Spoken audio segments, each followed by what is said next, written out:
আওয়ামী আস্তানা থেকে অস্ত্র মহড়া, ৮ সন্ত্রাসী আটক। এলাকায় আতঙ্ক কমার চেষ্টা। নরসিংদীর রায়পুরা উপজেলার সায়দাবাদ এলাকায় সম্প্রতি একটি সশস্ত্র মহড়া এবং অস্ত্র প্রশিক্ষণের খবর সামনে এসেছে।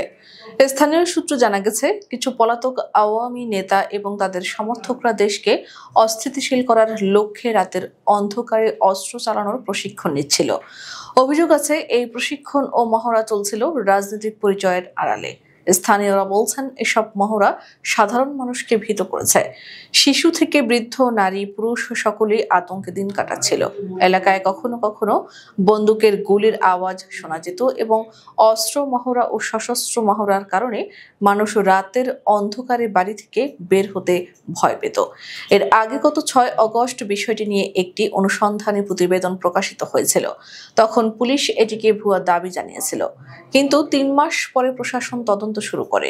তদন্তে একাধিক গোয়েন্দা সংস্থা অংশ নেন এবং তাদের প্রতিবেদনের ভিত্তিতে রোববার ভোরে র্যাব ১১ একটি সাঁড়াশি অভিযান চালায়।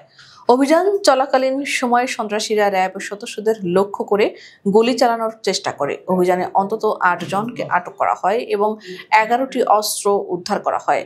উদ্ধারকৃত অস্ত্রের মধ্যে ২টি বিদেশি পিস্তল, ৫টি একনলা বন্দুক, একটি দুনলা বন্দুক, ২টি এলজি, একটি পাইপগান, ৩টি ম্যাগাজিন এবং ৩৫ রাউন্ড গুলি রয়েছে।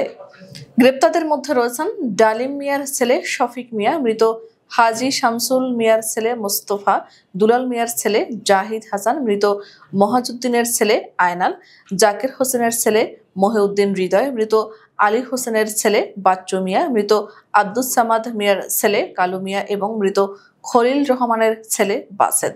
এদের মধ্যে শফিক, মোস্তফা, জাহিদ, বাসেদ ও বাচ্চুর নামে একটি করে হত্যা এবং মহিউদ্দিনের নামে একটি হত্যা চেষ্টার মামলা রয়েছে। তবে তাদের রাজনৈতিক পরিচয় এখনো নিশ্চিত নয়। র্যাবের পক্ষ থেকে জানানো হয়েছে, গ্রেপ্তারকৃতদের জিজ্ঞাসাবাদ শেষে স্থানীয় থানায় হস্তান্তর করা হবে এবং তাদের বিরুদ্ধে আইনানুগ ব্যবস্থা নেওয়া হবে। র্যাব ১১ এর অধিনায়ক lieutenant colonel HM. Sajjad Hossain সংবাদ সম্মেলনে বলেন, রায়পুরার চরাঞ্চল ভৌগোলিকভাবে দুর্গম হওয়ায় সন্ত্রাসীরা এখানে নিরাপদ আশ্রয় গড়ে তুলেছিল। তারা অস্ত্র মজুত করে এসব স্থানে সশস্ত্র মহড়া চালাতো। আমাদের অভিযান না করলে এই মহড়া থেকে এলাকার মানুষদের নিরাপত্তা ঝুঁকির মধ্যে থাকত। স্থানীয়দের অভিযোগ, এসব সশস্ত্র মহড়া শুধু আইন শৃঙ্খলার জন্য হুমকি নয়, বরং এলাকায় অস্থিতিশীলতা সৃষ্টি করছে। রাতের দিকে সাধারণ মানুষ বাড়ি থেকে বের হতে ভয় পাচ্ছে।